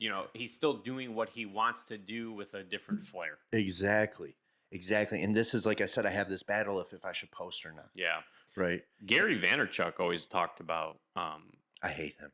Okay, but you'll like this because he always said, like, when people would ask him how do I catch traction on Instagram or whatever, he would always say post the things you want to post. Yeah. Because that's really you. Yeah. But that's what I was talking about. Like, seeing people I know don't think that way, right, are posting a different way. They're posting against how they would talk to me in person. Right. And that's an issue. Because then I'm like, I don't even want to talk to you at this point. Right. Like, why am I even going to entertain you? Right. Who am I talking to? Am I talking to Instagram you or am I talking to you? Right. Because it's two different people at this point. And that's where, like, I was seeing and I was like, dude, this is disgusting. Like, I know you don't think like that because I've had conversations with you on the side. Something I literally just thought about thinking like of this right now is like, what if this leads to like onset delusion, like early onset delusion, right? Like dementia? Yeah, because like people are living split personalities right now. That can't be good for the brain. No, because those seem to be the people that are most anxious and stressed. Oh, without a doubt. Because off of social, they have to really live life, but on social, they're the highlight reel people. Yeah. Right. And I think those highlight reel people are the people that have it the worst. Yeah. Even though seemingly on social, you would think they have it the best, but then you really talk to them and they're fucking miserable. Right. I keep thinking and I tell people to watch the episode with Kay and John. They don't give a fuck. They just post. Do they hop on trends? Sure. But they got to do what they're doing, right? And when they do it, it's still them. It's still them being authentically doing it. And I've never seen John like, oh my God, the algorithm isn't working anymore. You know what I mean? Like that shit fucking makes me so mad. Or like, man, the algorithm's fucking my reels or the algorithms, whatever. Like, yeah, we want our stuff to catch, but the reason I want my thing to catch is more so because I want more people to listen to us. Right. I don't really care how many views I get, but the views help people get to this point, to turn this on, to watch this, to listen to this. I was telling somebody today, this isn't an original idea. What, a podcast? Yeah. There's 4 million of them. Not. We've both done other ones. Yeah. Yeah. This isn't even our first podcast. Yeah. No. And I've done 3. Yeah. I told Wizards of Iron, Julian, I told him to start one. I'm like, bro, you know so many people. Yeah, he does. He would have a great fucking podcast. I was thinking about it with Mark, actually, Sample, who he always mentions too. I was like, man, he could have like, if he did it like Zoom style, because he lives in Florida. If he did it like Zoom style, he could have like 2 or 3 people on at a time. Because he was talking about having a co-host. I'm like, fuck that, dude. You're Wizards of Iron. Nobody else, like, I don't see nobody else doing what you're doing. You keep doing that. Yeah. I think it would be great. Honestly, I would love to get on with Julian. I would love to talk to him live. That'd be sick as fuck. We should see if Drifts wants to get on. See, I don't want, I hate asking because I don't want to come off like I'm riding anybody's coattails. You know what I mean? Like, I don't want to ask the popular friend. You know what I'm saying? Like, just, I don't, because to me, I would love to talk to him. Don't get me wrong. That would be fucking sweet. But I don't want to ask in that way because he had dinner with fucking Elon Musk. He was at the Times 100 best people like dinner. He like, you know what I'm saying? So like, and we're just not that cool. You know what I mean? Yeah. We're Instagram friends. We had lunch together, but I'm, you know, to ask that kind of favor, to like ask like that, I would feel almost disingenuous because that's not why I support him. Yeah. I support him. I support him. I actually have prints of his from like a third-party website that he had to go through before he was making his own prints. Wow. He told me the next time he's in town, he'll sign them for me. I was like, you do not have to do that, bro. And he's like, no, I want to. I was like, fuck yeah. Where does he live? So sick.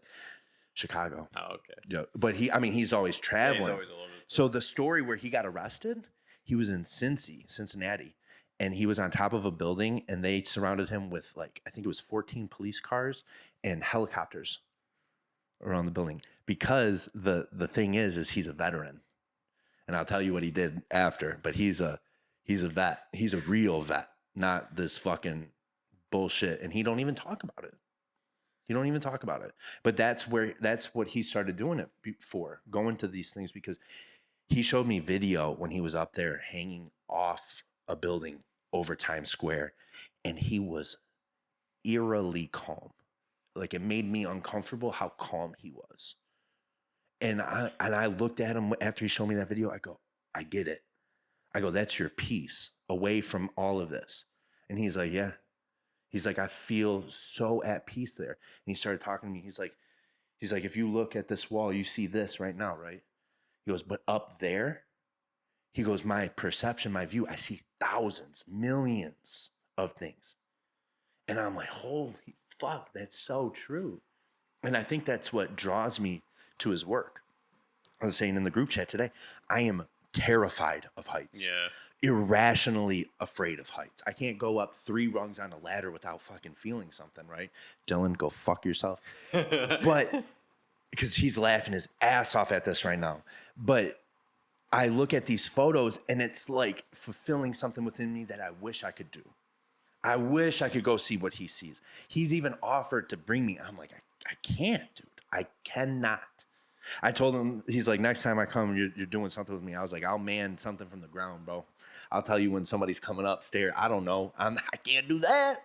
I will pass out. My body will just shut down. My body would just shut it down. But yeah, I've been afraid of heights my entire life. I'm not good with them. I don't know why. How are you on planes? Planes, I'm fine. Because you're in something? I guess. Yeah. Yeah, planes, I'm not a big deal. The anxiety of being in a plane, you know, but other than that, yeah, you don't like flying. Just closed, you know, yeah. Yeah. But other than that, like, it don't bother me none like that. It's like structures, or I don't trust who built this. You know, going to a carnival and going on the fucking Ferris wheel, that scares the fuck out of me. Have you ever seen what a carnival looks like when they deliver it? You'll never ride. Yeah, 100%. I used to go to St. Sebastian, and they have the fair every year there, and it's like all folded up. Yeah, and then you see who's running it, and you know like, they set it up for 3 days. They want it on Sunday. They got to tear it all down. You think they cut some corners, bro? Like, do I have to put that one in? I don't know. It'll make it easier on Sunday if you don't. You know. All right, cool. To me, that's what at least is going through my head on some of that shit, but. It is what it is. I had one time Dylan and I and another buddy, Kevin, and Dylan's dad were building a tree house. And Dylan and I completed one wall inside the tree house, and I couldn't go on the ladder. I tried. I couldn't even swing the hammer. I was like, maybe 8 to 10 feet in the air, and I was like, I just couldn't nail anything. I couldn't do it. So Dylan and I were working on a wall on the inside, and it took Dylan and I. We got one wall done to Dylan's dad and Kevin getting 3 walls done. Oh. It was funny. We were like, great job, guys. I can't do scary stuff. No, like horror? Like horror stuff? It's not for you? No. Recently, I've been digging it. Not like in a I'm searching for it way, but I've been watching like thrillers. Yeah, no, I can't do it. Like haunted houses and stuff, absolutely not happening. Like they were talking about going to Hollow Weekends at Cedar Point.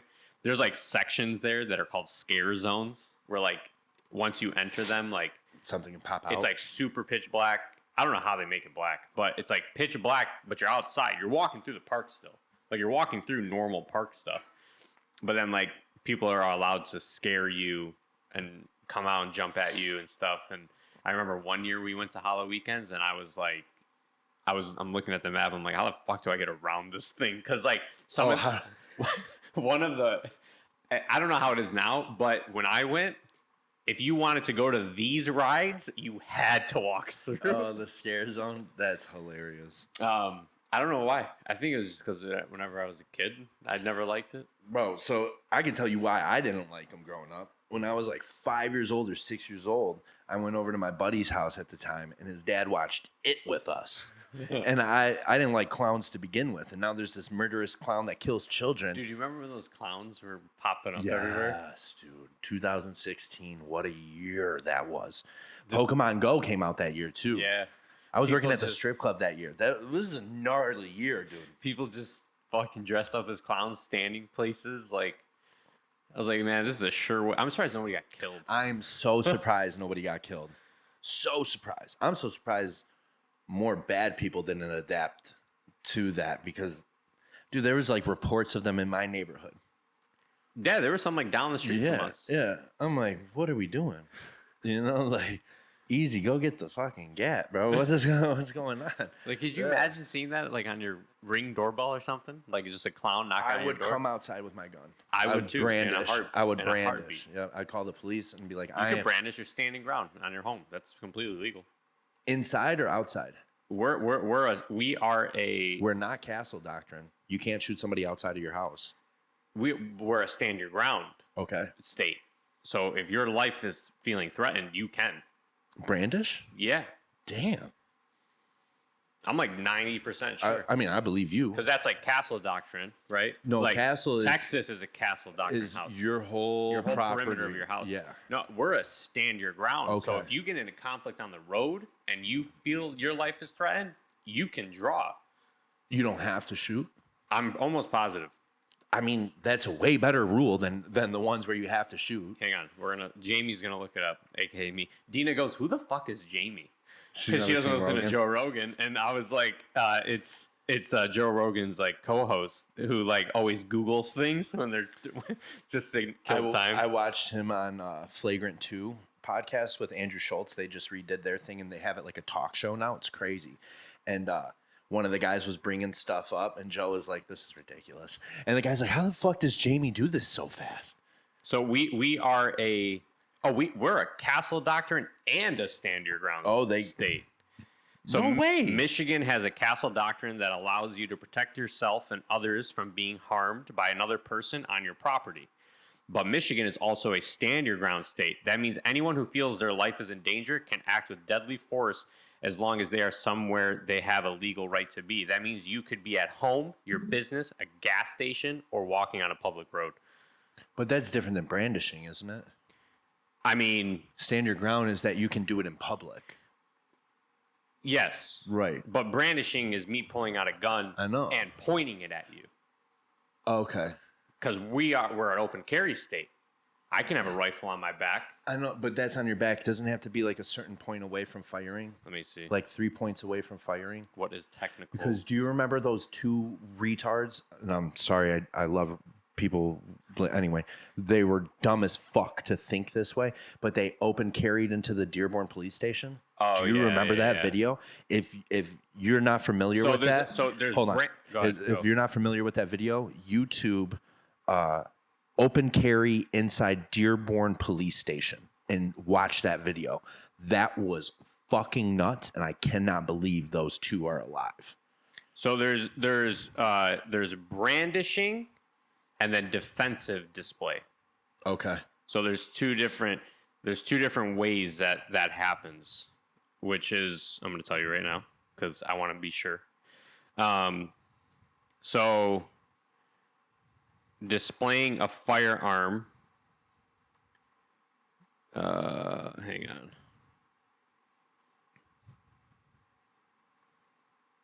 Also, he's Googling this, so don't take it as law.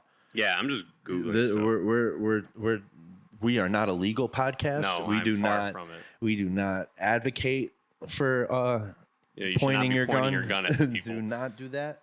Yeah, but there's a difference between brandishing and defensive display.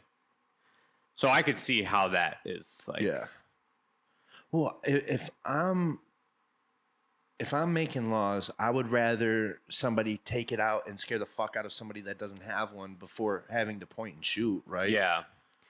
Because there are some places that don't have that. What do you mean? Like you have to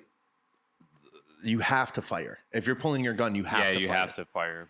Because if you don't... So brandishing often includes showing a firearm in an aggressive manner, but aggression is not always necessary to be built of a crime associated with brandishing. So to be very clear, this does not mean that displaying or drawing a firearm is illegal in action, but there are scenarios where an aggressive display, I would assume pointing at somebody, is considered brandishing a firearm. That makes sense. Ryan is a cop. He would know. Yeah. So I don't know. I don't know how that works because, okay, good example. I know somebody who felt threatened because somebody was peeking in through their windows of their house. They were trying to serve them a subpoena. You have to physically hand that to somebody. Right. So they were looking around the house to see if anybody was home. That person inside pulled their gun out because they were freaked out. What the fuck is this person doing? Right? So, because if you're serving somebody a subpoena, you're not telling them you're serving them a subpoena. Right, They're going to tell you to go fuck yourself. Right. They pulled their gun out and just had it in their hands. That person called the police. That person didn't get in trouble. But if that person would have pointed it at them, that's brandishing a firearm. That is pointing at them without pulling the trigger because you're not in danger at that point. That's where you can get a brandish charge. That's a good example. Yeah. That's crazy. So like these clowns freak being on my porch. Bro. I'm going outside with that gun, bro. I'm going out with the K. I wonder. I bet cocking it in front of them is an aggressive display. Probably loading it. Like. But I always keep one in the chamber. Annie Gun Show. Shout out. She's with Gifted, and she's super military background. Her husband is a badass in the military. And she said there's always a good reason to have a shotgun at home because everybody knows what a shotgun sounds like when it's being loaded. Hell yeah, they do. And if you continue into that house and you heard that shotgun, you're not there for a good time. No. I now know that if you come up them stairs, bro, and you heard that shotgun and you're not saying, hey, I live here, get ready. Get ready. You just came to the Thunderdome. So, yeah, dude. One thing that I don't think people understand, too, a lot of people about guns that don't like guns, I don't think I've ever fired one. They don't realize how fucking psychotic you have to be to actually, like, point that at a person. You know what I mean? Like, the first time I heard a gun actually go off, I was like, what? It's freaky. What?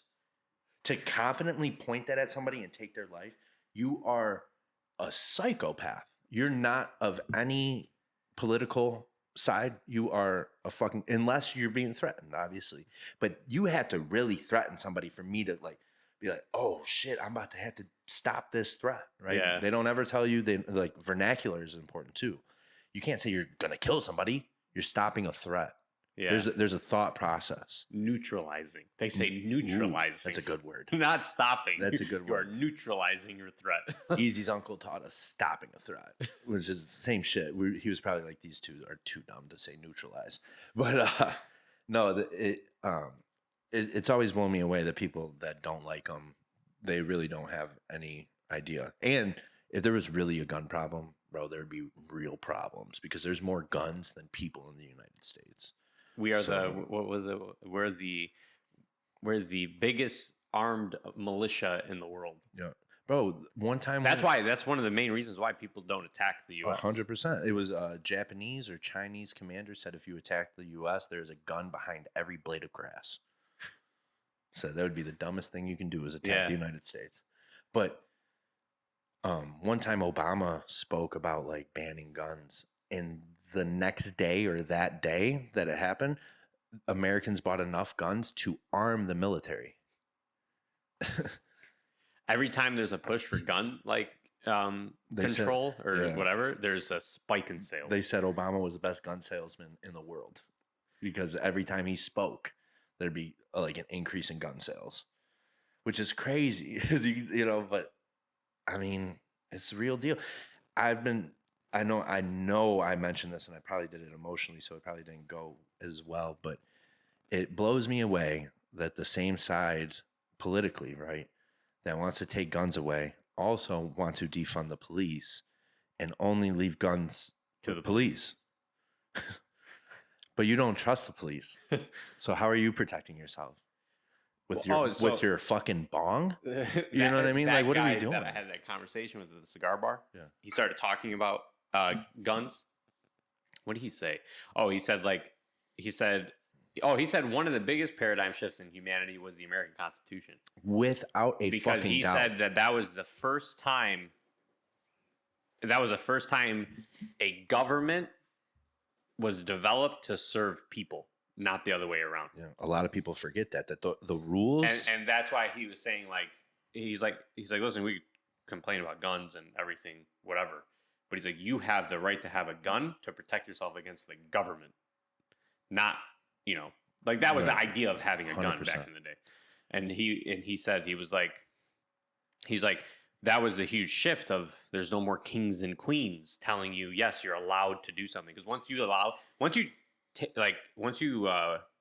you give somebody that power to say you're allowed to do something, they can always take it back.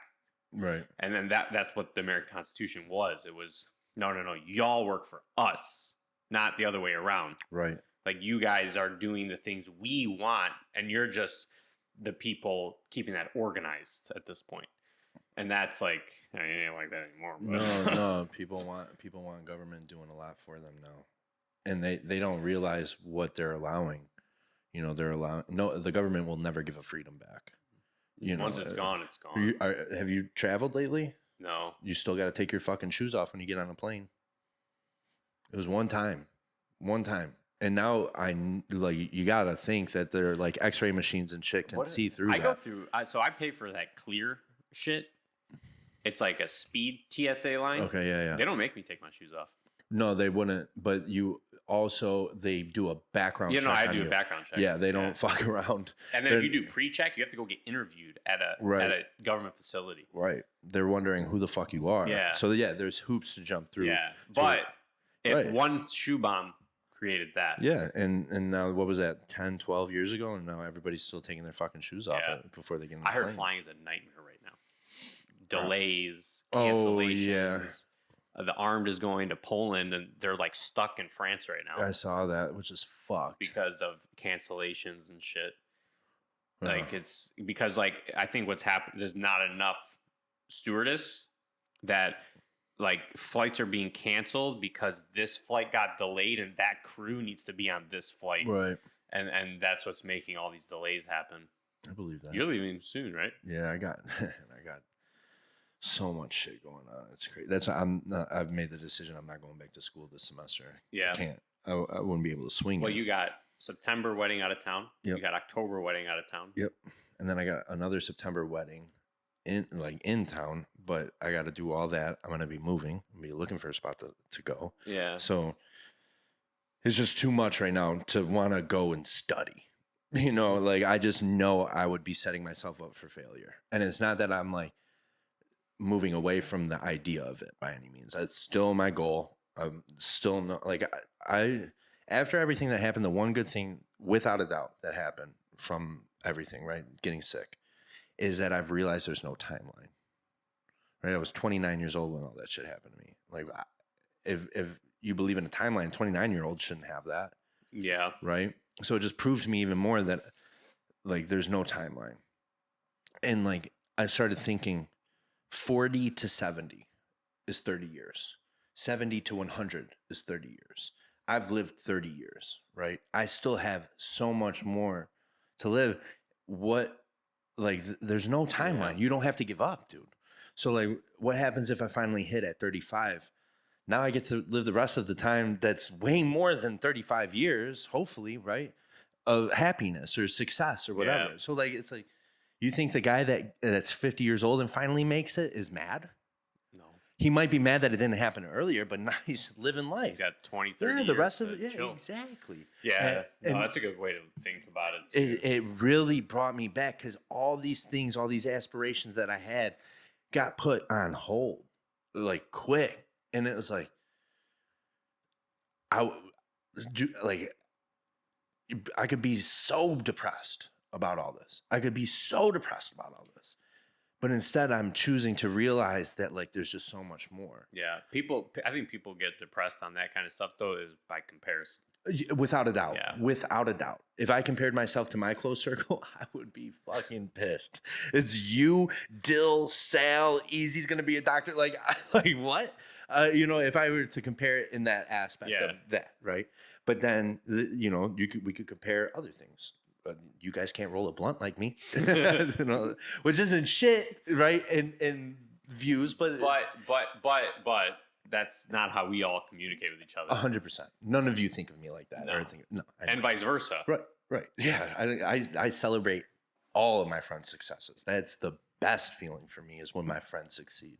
I don't give a fuck about me sometimes, but when I see Dill killing it, fuck yeah. When I see you killing it, fuck yeah.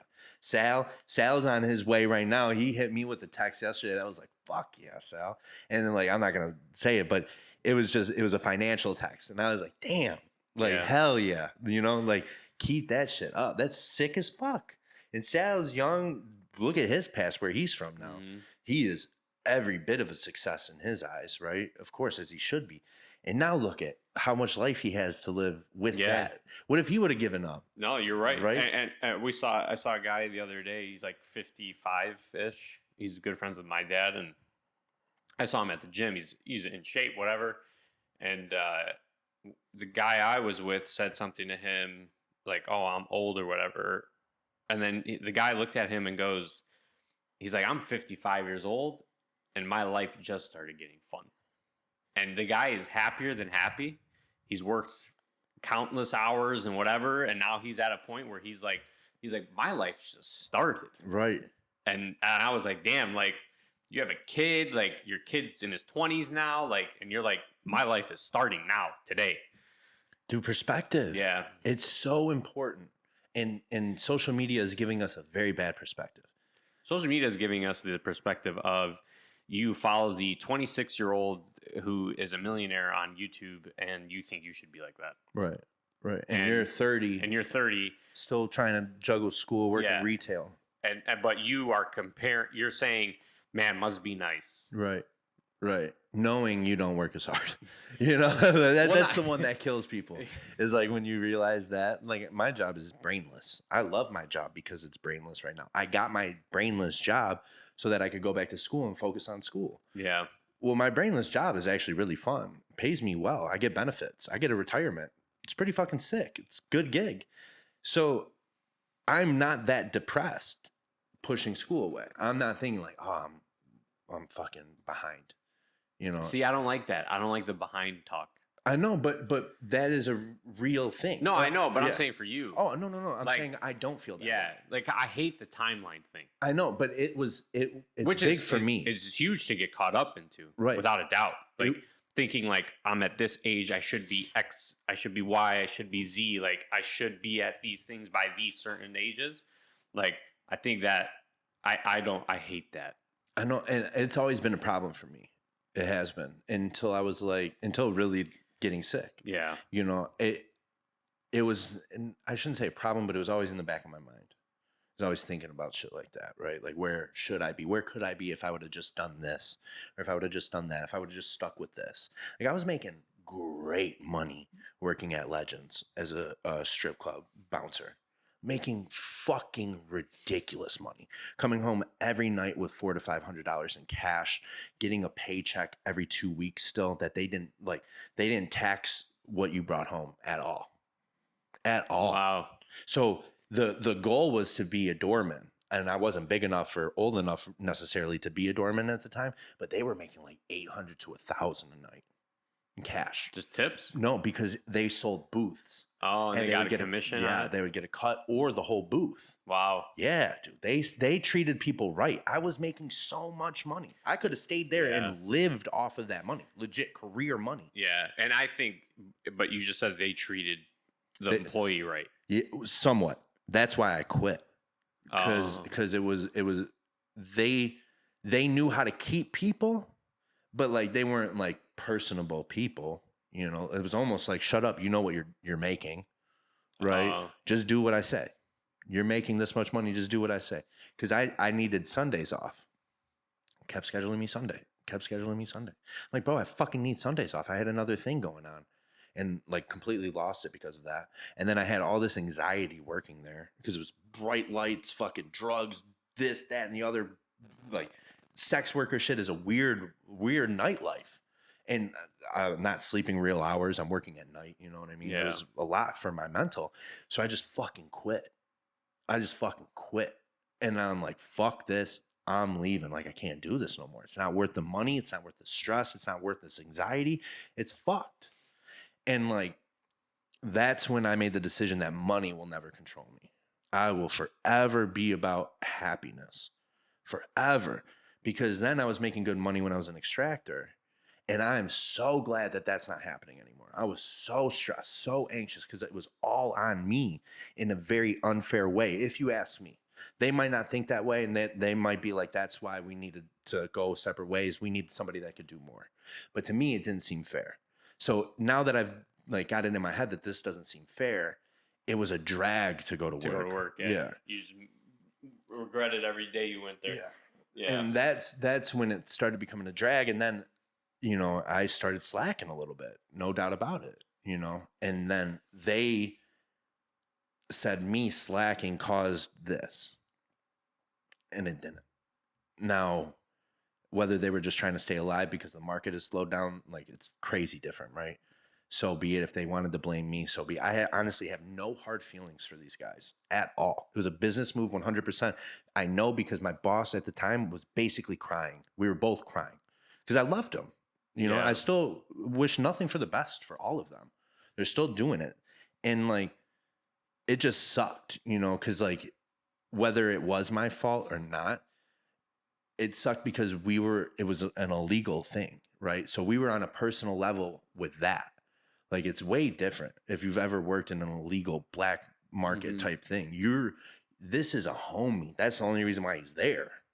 You're not getting people off of Indeed, you know, that are random people and like mix and match. No, I know this dude personally. And it made it hard, you know, but he was like, we got to go separate ways. And I was like, I agree. This ain't working for me either. Yeah. And then once we did, I became so much happier. I became happier when I saw them the next time. I was like, what's up, man? There's not that tension. Yeah. Anymore. It's like, what's going on, bro? How you doing? How's everything going over there? Yeah. Like I have no hard feelings for them. Yeah. I think that's important. Like, I think like there's like good, like work family, right? And then that's why it's hard to work with friends. Oh my God, it's so hard. It's so hard to work with friends. Yeah. And like that's why like with the gym, like we all kind of we all talked about it and said we don't want to hire friends because if we do, when it comes time to discipline, when it comes time to give review reports, it's just awkward. 100%. And then the tension is there. And then if that person slacks, you might not press down on them as hard because they're your friend. And that's going to hurt your business at the end of the day. You want to know how fragile people are at like the opinion of others? They did a study for people going in front of the parole board. They did a study on who was accepted and denied more.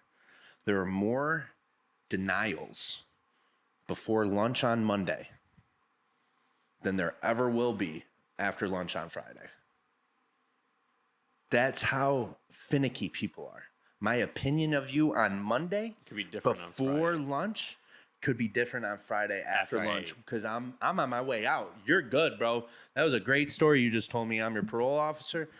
Good enough for me. Have a good one. Thank you. But Monday morning, you're coming to work.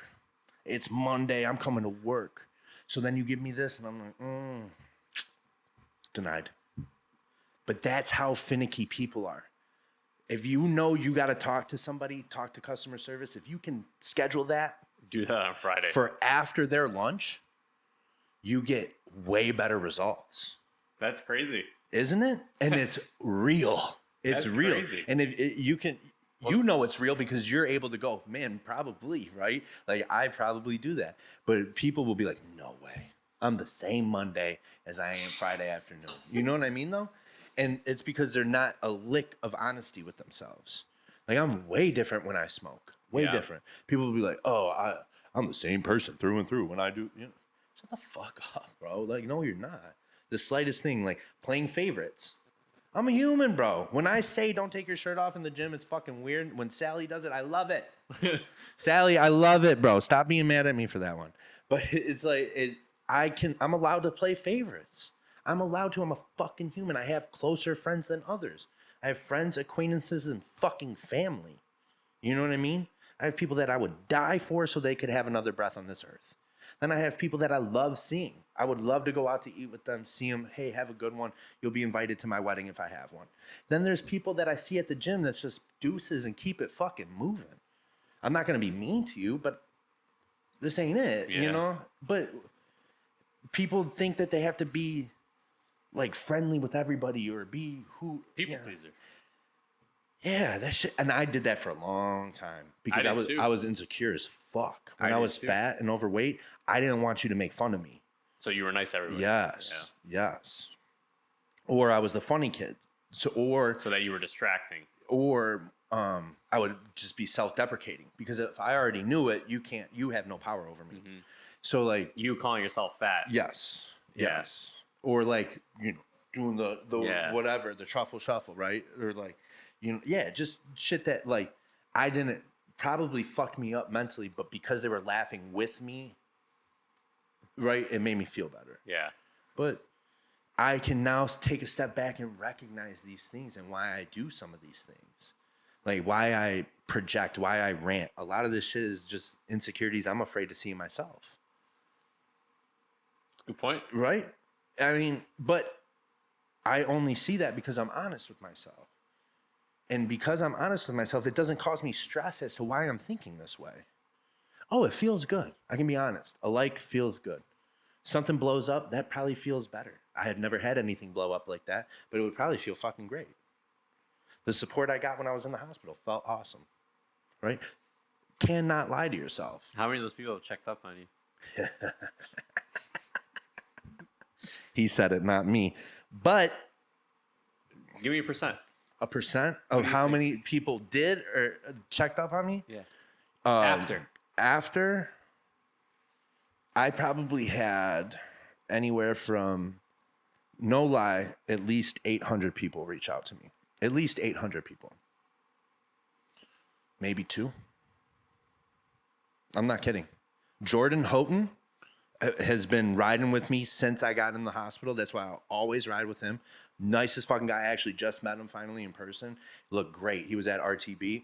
I was like, holy fuck. He looked like he was made of stone at the time. And then who else? I can't even think of anybody.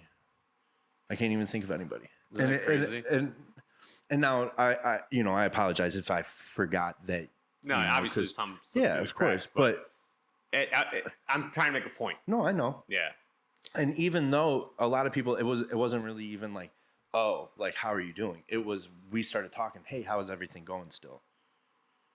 You know, oh, you know who? Ryan, big Viking motherfucker, Ryan. Yeah. So man, that dude's cool as shit. You guys have never met each other? Never met each other. Still haven't really, because he goes to Novi and I'm not going there. I already told him. But like, yeah, cool as fuck. Whenever he DMs me, man, I'm like attentive to him. I want to talk to him. Yeah. But like, he was awesome when I was in the hospital. He was awesome. Or when I got out, he was really cool. That's when we started talking. But Jordan, every day was saying shit every fucking day. And I remember that, obviously, you know, but definitely Jordan, definitely Ryan. I was trying to just make a point. I know, and you made a good one. How people attach to somebody else's misery. You made a good one. Oh, God. Do you remember the text messages I was sending you guys? Bro, I had one guy, and this is not one word of a lie. I can find the screenshot. Should I read it? Should I actually read it? It's up to you. I don't want to put this guy on blast because I know that he was coming from a good place. Like, I know it was from a good place. It had to be, right? But it either, one, didn't land like a good place type of thing, or two, it was like so narcissistic that he felt the need to tell me this. Oh, about his scare? Is that guy? Yes. I got all these screenshots from like armed fans, which is surreal. Thank you guys. Love you all. I know that for a fact. I'm not going to be able to find it. And I'm not trying to shit on anybody, but this guy was comparing his breast cancer scare. And he's like, I know exactly what you're going through. And I was like, I just wanted to be like, don't ever say that to anybody again.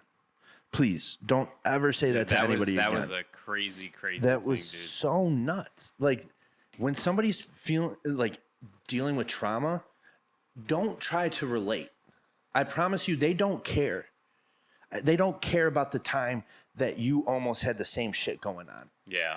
It's not that. You know, one person that reached out to me, and she was like, she had some trauma happen in her life. She was one of the only people that I was freely able to talk to, and she didn't try to connect. She just say it. And she the way she said it the first time, she's like, I know you don't want me to connect, but I've had something similar happen, and I get just wanting to talk. Not everybody trying to tell you, God bless. God gave you this to make you stronger. God only gives those. Do you know how? God only gives his battles to the strongest people. Yeah. Do you know how many fucking times I heard that? One guy, unfortunately, got the worst of it. There was like 40 people in one day that told me that. And I finally asked, I'm like, did God give me cancer? In my head, if you believe God gives hard battles to people just to see if they'll fucking make it through, you're a fucking loser. You're a fucking loser. You're trying to make an excuse as to why things are going hard in your life. And because you can't be honest with yourself, you're saying, oh, the spaghetti man that's flying up there is giving me a hard problem that I just need to get through. Not like a lot of the problems people have in their lives, they did to themselves. Yeah. You know what I'm saying? I'm trying to see if I can find it because you screenshot it. I sent it in the group chat. No, it's not even that important. But it's just funny because don't try to relate to everything. Let other people talk, bro. Yeah. There are times, and this was a huge thing for me, right? Like, let's say you talk about Lord of the Rings, right? Something you fucking know a lot about. What I started doing is, if you say, oh, Lord of the Rings, and I do know something about it, but not like too much, I act like I've never heard of it before. Because giving somebody that freedom to be the first thing, right? The first person, just watch the glow in their eyes, man. And you will probably come out learning something, hearing something somebody's passionate about. Then saying, oh, no, I know about that too. And then you look like a fucking idiot when you don't know anything about it. Yeah. Right? I started saying around this time, because I've been doing it for years now, is like, you know what? I've heard of it, but act like I haven't. Yeah. And then the explanation that you get is fucking fantastic. Well, just like that conversation I had with that dude at the cigar bar. Right. Act like, yeah. I know a good bit about technology, but he seemed really intelligent, and I was going to act like I was ignorant as fuck. And look what happened. And I learned so much. It happened 2 or 3 weeks ago, and you couldn't probably wait to talk about it. Yeah. I know that, but that is the thing that it's very hard to say that you're wrong. Very hard to say that you're wrong or that you don't know in a world full of information, and like, you got to keep up, it seems like. But what people don't understand is that is the beauty of how you learn. Mm-hmm. Saying that you don't know, giving somebody that does know the opportunity to teach you. It's just like going to class. There's no difference. of a teacher. You're going to class because you don't know something. Exactly. And here you are telling me that you do, and I only know. You know what? Go ahead. Yeah. And the conversation normally ends up fucking beautiful. You learn something. Maybe you know every single thing that they just said, but again, they're so happy to tell you. Somebody who brings something up and you don't know anything, just watch it. Watch. I bet they get so fucking happy. He was elated. Smiling the whole time he was talking to me. And then I went back there a couple days later, and he wasn't there. And then the waiter came up to me, and he's like, "Are you so-and-so's nephew?" And I said, "No, I'm not." "And who is that?" And I forgot his name, Pete. He was like, "Oh, are you Pete's nephew? You were here the other day sitting with him at the bar." And I was like, "I'm not his nephew." And he's like, "Really?" He goes, "You should have seen the way you guys were sitting and talking. I would have sworn that you guys were family at the point that you guys were conversating like." And I was like, "No." He just was like, "Hey, do you want to talk?" And he's like, "Yeah, that's Pete."